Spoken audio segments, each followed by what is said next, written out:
So as you guys know, we started a new series last week and we're on the book of Ecclesiastes. Last week we talked about how the author, he wanted to chase after meaning. What is the meaning of my life? And yet, he said, I chased after all of these different things, and yet I feel like life is meaningless. Today, Yunmin read for us chapter 2. And now he says, I'm going to chase something after else. Okay, something else. What is he chasing now? He's chasing after pleasure. He says, if I have pleasures in my life, then maybe I will have meaning. I want to share with you guys a song from a long time ago, even past my days. Maybe some of you guys know if you're older than me. But it was a long time ago, like 70s, 1970. Go to the next slides for me.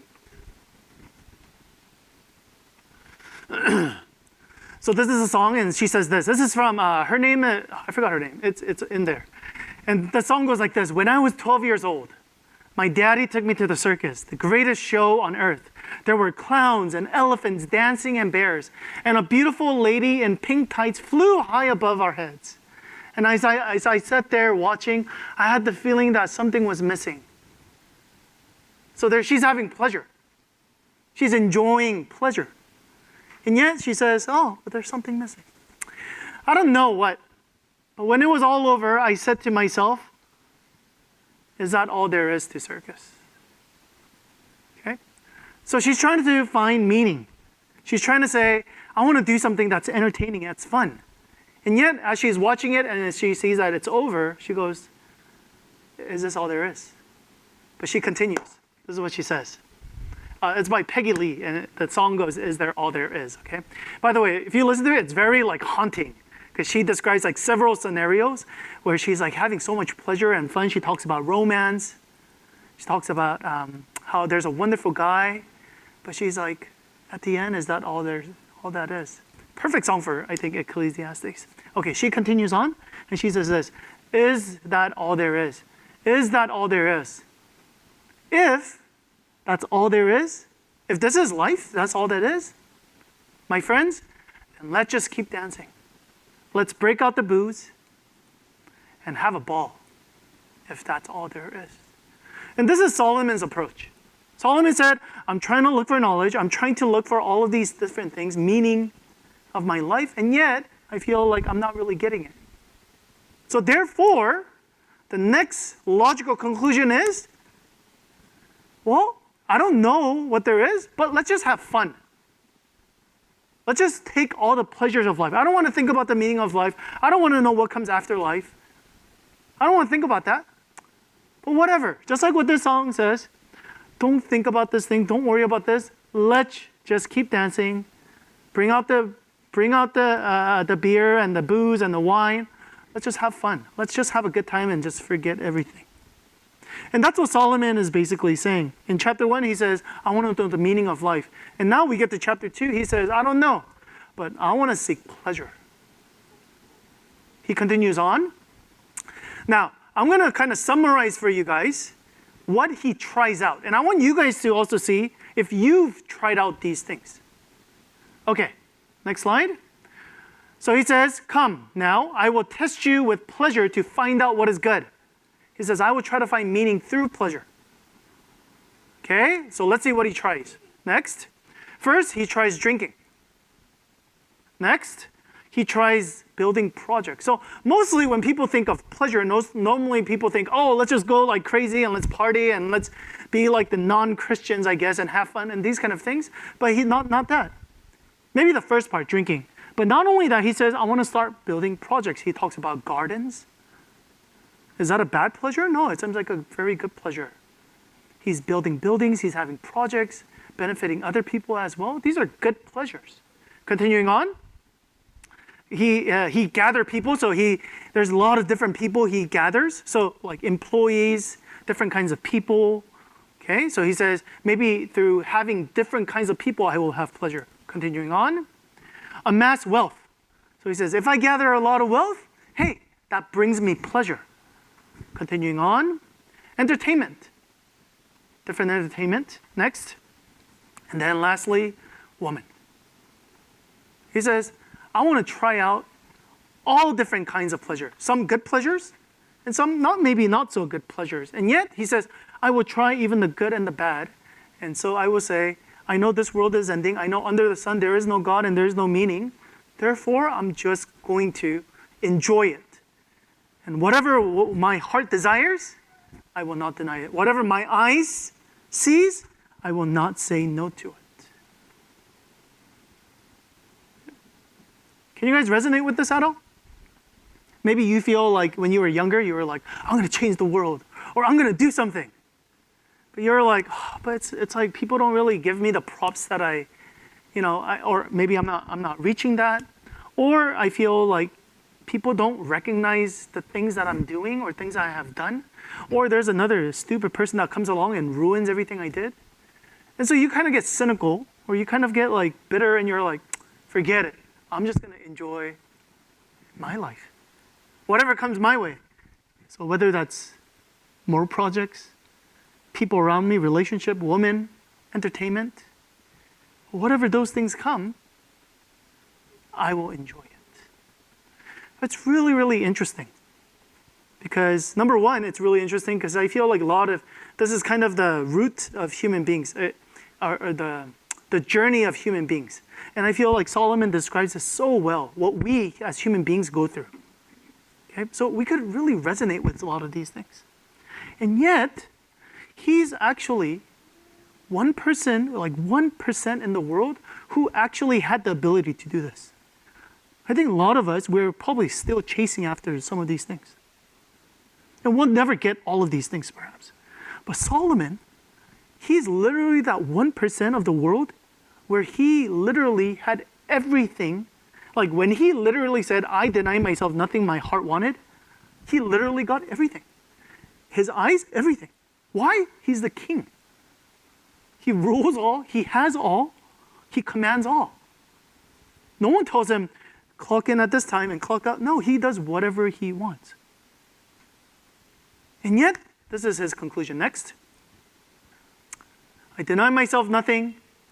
Next. And yet, when I surveyed all that my hand had done, what I had told to achieve. So he's looking back on all the pleasures. And he says, everything was meaningless. Everything was meaningless. Chasing after the wind. Nothing was gained under the sun. So literally, okay, some people could just say this just for the sake of saying it. They could say, oh, God's more important. Don't you know God's more important than pleasure and things like that? But this person, we have to take his words for it because he literally tried all of these things. And yet, at the end of pleasure, he says, that was so great. That was such a good time. I'm so glad I spent 20 years of my life chasing after women and drinking and all this great wealth that I have. This is great. No, he doesn't say any of that. He says it was chasing after the wind. All of these things are just windy. They're just, what was gained? What was something that was a benefit? And he says, none. I shared this quote last week with you guys, and I'm going to share it again next. And that's why G.K. Chesterton said, meaninglessness does not come from being wary of pain, but true meaninglessness comes from being wary of pleasure. Wary of pleasure. You tasted every single bread, and yet you're not satisfied. What are you supposed to do? You went to every single country. You met every single wonderful guy. You're not satisfied. Then where do you go? You see, I talked about this last week too. If you have pain, at least you have hope. You go, oh, if my situation gets better, maybe I'll be happier. But what do you do when you tried every single pleasure? The if I'll be happy, you tried all the ifs, and you're still not happy. What do you do then? That is true meaninglessness. By the way, I think more and more people, at least in the United States, at least in the Western world, are experiencing this more and more and more. Why? Because we're getting richer. Okay, especially the people who are sitting in this room, you have to understand, compared to the world, I know you guys never feel rich, But compared to this world, we're like elite, super rich. We're like 1% of the world rich. And so because of that, we tried a lot of pleasures already. Even though I know some of you guys are like, no, I haven't tried this, I haven't tried that, I want to go here. But yet, we've tried so many things already. Compare to what, like 2,000 years of history, like what people have experienced, compared to that, us, we've experienced so much. And now, because of the internet, we literally get to see whatever we want, anytime. We literally have access to the world. And so I think more than ever, this Bible verse really resonates, I think, to some of us, where we go, yeah, I tried a lot of different pleasure. I tried a lot of different things, and yet I feel meaninglessness. Okay? So if you actually look at the world around us, people even within us, is it possible that people are so depressed, people are so lonely, not necessarily because of pain, but because of pleasure? We're becoming wary of pleasure. We have so much free time. We watch so many Netflix and so many different things, and yet we feel so weary. Where do we go then? Where do we go? And that's where Solomon is at. And that's what Solomon is saying. And I think now in 2022, I think we're actually at a state where we can fully understand him. I've tried, and yet I feel so empty. I want to read you a journal. Next. And this is what it says. I want to sleep, but I can't. I want to pray, but I don't feel at peace, and I feel very far away from God. Continuing on, difficult week. Oh, go back. Just stay here. He says, difficult week. I had a difficult week. I feel so weak. My heart is broken. I haven't felt this lost in a while, or maybe I can't hide it anymore. I can't hide that brokenness anymore. Okay? Do you understand what this person is saying? Can you resonate with this at all? Now, two really interesting things. The first thing is I wrote this. Okay? That's the first thing. Okay, first thing. I wrote this 2014. Okay, I would say, for me, I would say like definitely spiritual, like bottom, at my bottom. But luckily, I actually wrote a journal of it. I have like weeks worth during that week. Okay? And I kind of like condensed some stuff. I took out some stuff. Because it's rated R stuff too. So I had to like take out some cuss words and stuff. But anyways, I wrote this, 2014. But another interesting fact, I wrote this at the height of, for me, at the height of following my heart. Okay, my wife is here, so it's kind of awkward for me to say it. But I wrote this, and when I said difficult week, I meant like difficult couple of weeks. Literally within this couple of weeks. So I was in Korea, 2014. So I was in my like mid-20s, somewhat. And I was just like, forget God, forget spirituality, okay? I'm just gonna go after my heart, because that's what the world tells me to do. That's what the world tells me is happiness. So there was a girl, okay? My heart went after this girl, okay? But a couple days passed. My heart went for another girl. Okay? So what did I do? I broke up with this girl. I went after another girl. Okay? Okay, at least I didn't cheat, okay? And then what did I do?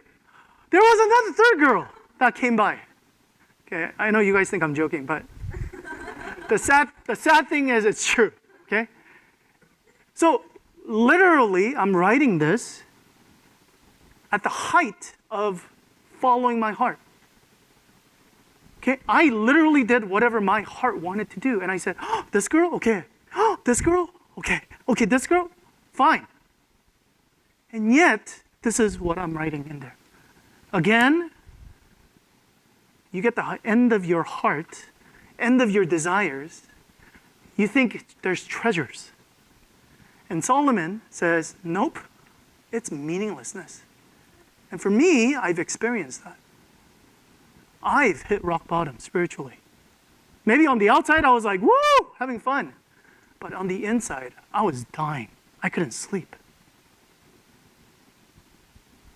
And that's what it's talking about. Now, I want to talk about there's combinations of three different people in this room. Okay, and you don't have to fit like in these boxes, but I'm just gonna outlay it for you guys. Okay, first type of people, you're young and dumb. Okay, what I mean by you're young and dumb, it doesn't necessarily mean your age is young. I'm talking about your maturity, how you're thinking. You're young and dumb is this. If this happens, I'll be happy. Okay, that's the young and dumb mentality. If this happens, I'll be happy. So younger kids, you'll be like, if I go to junior high, I'll be happy. Not elementary. If I go to high school, or if I finally get my smartphone, I'll be happy. Or if I get this toy. Or if that kind of guy or this kind of girl likes me, then I'll be happy. Okay? Or you get older, and you go, if I get this kind of job, if I get into this kind of school, you get older, if I buy this kind of car, if I have this kind of diverse portfolio, if I have this much savings, if I have this kind of family, then I'll be happy. Okay, so if, whatever condition, then happiness. Okay, we're gonna go to the next. Then you become old and you become dumber. Okay, what I mean by that, okay? What you mean by that is you finally get a little bit older, you finally get the thing that you wanted, and you're like, I'll be happy, but you're not. And so you go, oh, I looked for this thing, but I realized this doesn't give me happiness. Something else. This thing is wrong. So if you're not happy in your marriage, what do? You go, I married the wrong person. If I marry another person, I'll be happier. I bought this car because when I was younger, I wanted this car, but I'm not happy. Oh, this car is rubbish. If I get a better car, this toy was not good enough. Oh, I thought if I got this house, I'll be happy. No. I realized I need a little bigger house. So you go, the thing that I got, oh, this was not good. I should have to upgrade one more time. Does that make sense? So you become older, but you become even dumber. Okay, next, one more, last one. You become older, but you become bitter. What I mean by that is now you come to a point where you're like, whoa, I wanted this. And you're like, oh, I'm not happy. Okay, fine. Woo! I'm not happy. And so you keep going, and now you're like really old, and now you're just like, nope, there is no happiness. There's no happiness. There's no such thing as happiness. Okay, I'm not happy. There's no such thing. This life is just meaningless, and I tried all different pleasures, but maybe happiness is just a dream. Okay, it's just a distant dream. And I can never get it. And some of us, maybe you're not older necessarily, but maybe because of different difficult circumstances, like maybe traumas or big failures of life, or something happened and you're just like, I don't think there is happiness out there. And so you just become bitter. Okay? So we have this two extreme here. And some of us, I think most of us are probably in between somewhere here. We're right here. So we have one extreme, we say, pleasure is everything, like Solomon. I'm going to chase after pleasure. Pleasure, if I just have this, I'll be happy. And some of us are here. But we have the other spectrum where we go, nope, I'm just going to live my life. Going back to the Peggy Lee song, Peggy Lee at the end, she says, people ask me if I think life is all there is. Why don't I just end it all? Okay, why don't I just, kill myself? Because there's nothing anyways. But she says, but I know that death is just as disappointing as life. So she's extremely bitter. Do you see that? She's like, I have nothing to look forward to even in death. So why even go there earlier? Well, I'm just gonna walk through this horrible process. Okay? I'm not gonna run while I can just walk through this there's no light at the end of the tunnel anyways. And that's some of you. You're like, there is no happiness at the end of the tunnel. There is no light. So I'm just gonna, whatever. Just gonna somehow fill up my time, live my life. So two different extremes. You're like, woo! Okay, some of the younger people in here, yeah, I know, pastor's wrong, I know that if I just make this much money, if I just date this kind of person, I'm gonna be happy.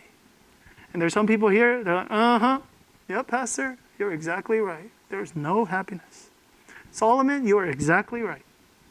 It's all meaningless. So there's two extremes here.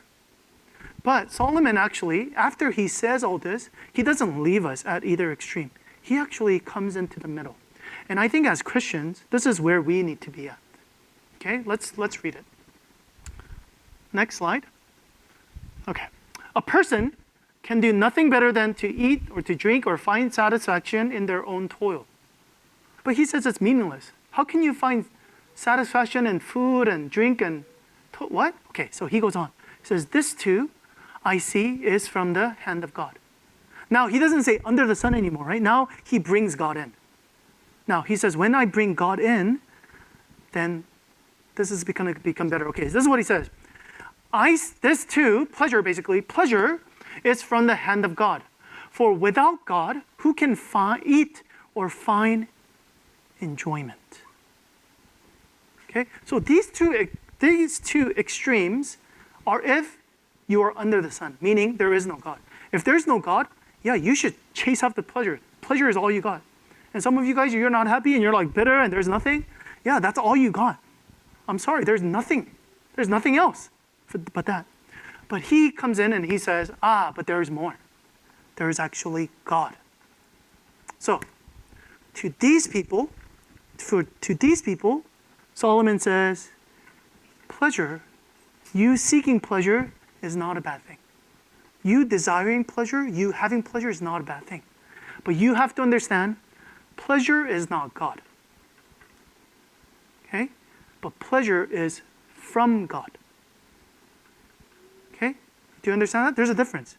Pleasure is not God. Because for Solomon, pleasure was God. Pleasure was the ultimate thing. He said, that's the goal of my life. And Solomon says, pleasure is okay. But pleasure, because you have to enjoy it. There's nothing good than to enjoy.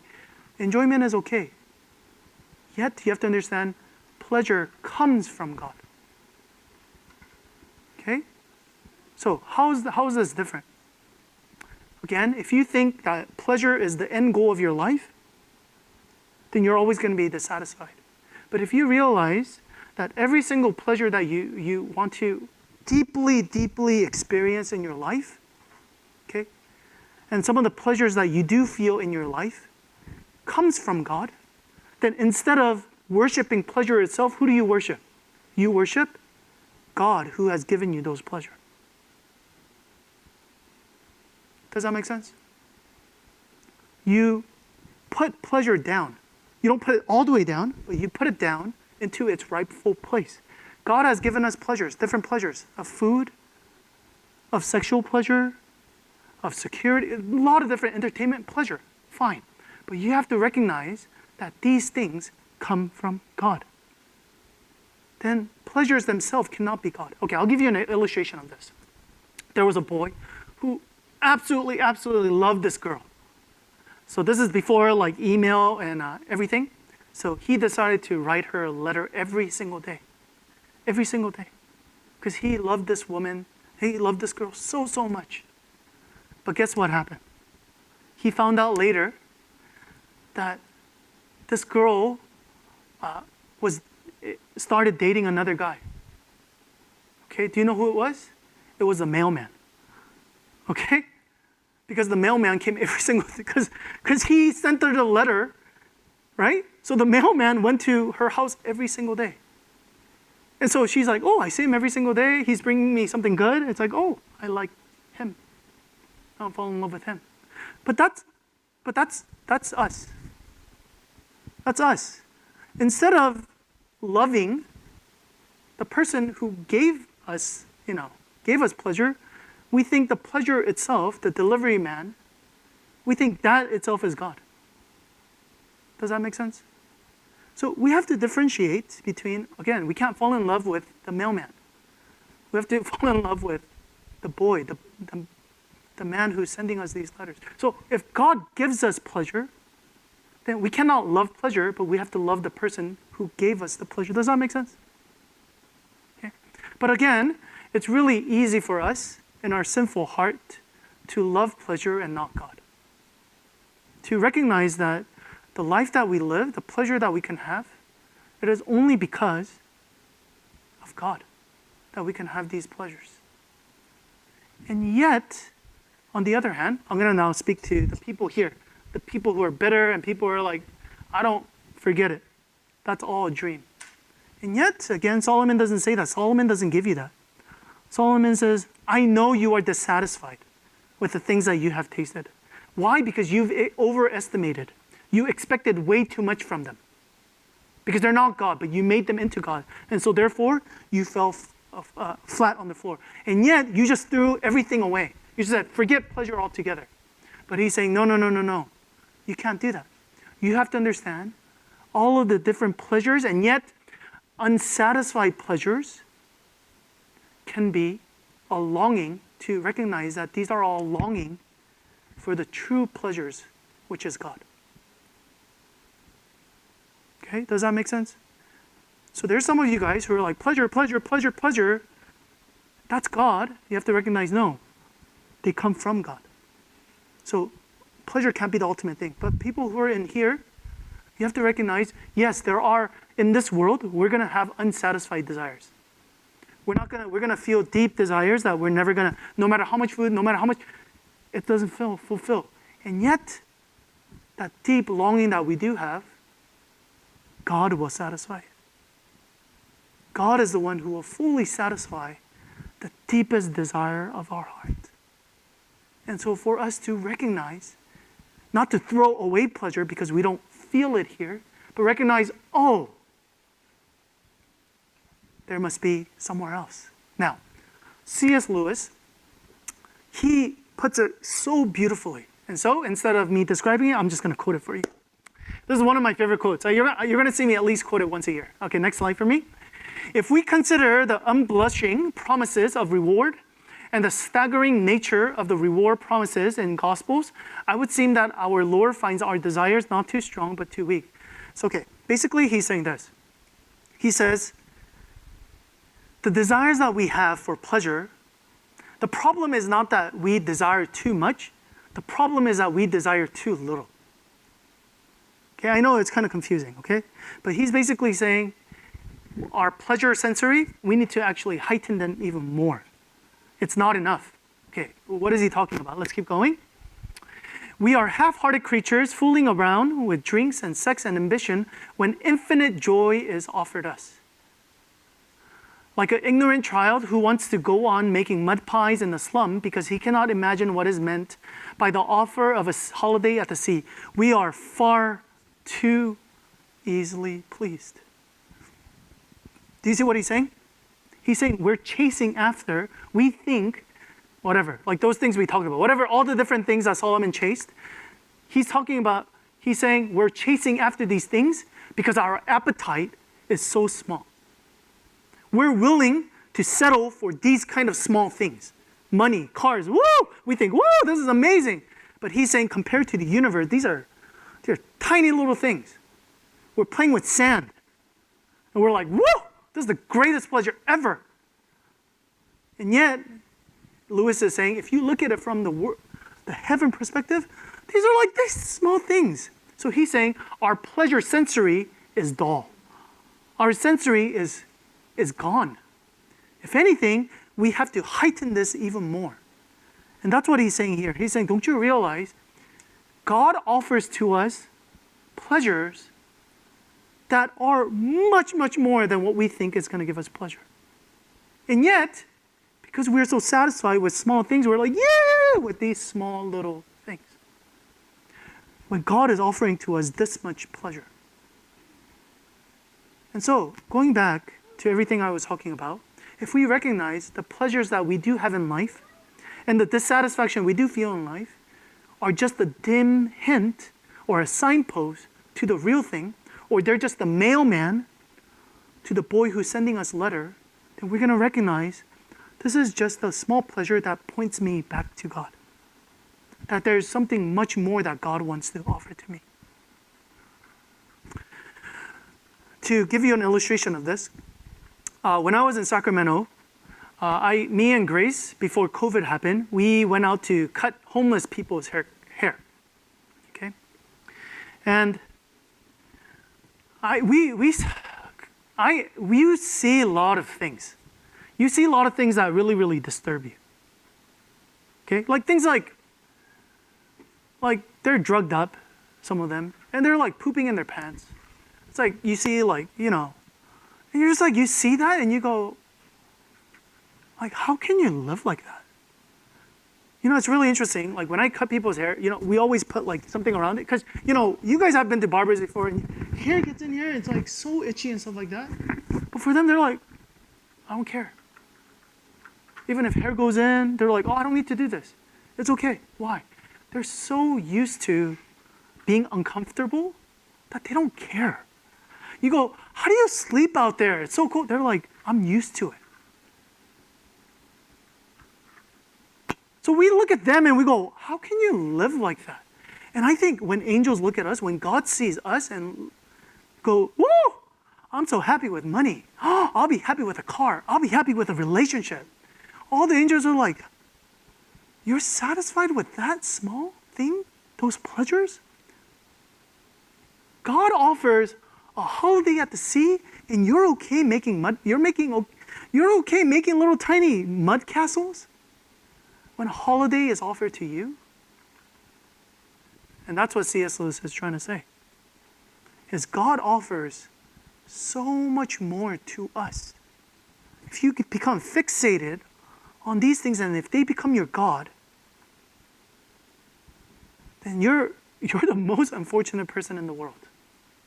There's two things as a father that makes me really, really, really sad. The first thing, and I know this actually happens all the time. It's kind of sad, but it happens all the time. But the first thing is when Kurumi, my son, he loves not dad, but he loves what daddy gives him more. But this happens all the time, right? But he does it all the time.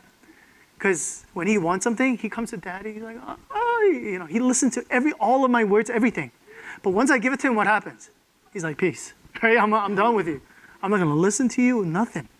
That breaks my heart. Why? Because I know he doesn't really love me. He just loves the things I could give to him. But I'm not saying he's like that all the time. There's times where he really does love me. I can see it, but for the most part, he loves the things I can do. But equally, what makes me sad is when this week, he fell off a chair and he was really, really hurt. His arm was hurt and he couldn't use it for like the whole day because it was hurting him. And so he was kind of like, you guys know how he is. He's like very energetic and fun. And yet because he was so hurt, he was just kind of like lying there like a sick person, like a baby, But it's like really sad at the same time too, because he's like, oh, whatever, life, I'm just in pain. And that makes me really, really sad as well. Because I see that and I go, no, I want you to enjoy yourself. I want you to run around. Just don't bother me, but run around and do stuff and, have fun, enjoy life. But if you just say, no, I'm just in pain, I'm just going to stay there like that breaks my heart as well. Do you see that? Do you see that whatever spectrum you guys are at, whether you're like, woo, pleasure is, forget God, woo, pleasure, or some of you guys are like, forget life, forget pleasure, forget everything. I think equally God is really, really sad when he sees those two things. And yet he calls us to realize, put pleasure in its proper place. Pleasure is not God. Yet, pleasure comes from God. And pleasure points us to God. We will never be fully satisfied here. But there is a God who can satisfy us. Maybe not fully here, but we will build up to that. And more and more and more, and we'll see that our heart will be filled with God. God is waiting for you guys. Do you know that? God wants to fill you with fulfillment. But it's not going to come if you're looking for something else. You must turn to him. And you must receive his gifts. And you'll realize that the Father has been standing there and he's been already giving you a gift. You just have to turn around. Stop looking after all these things. Turn around. Stop making your med pies and take his gift.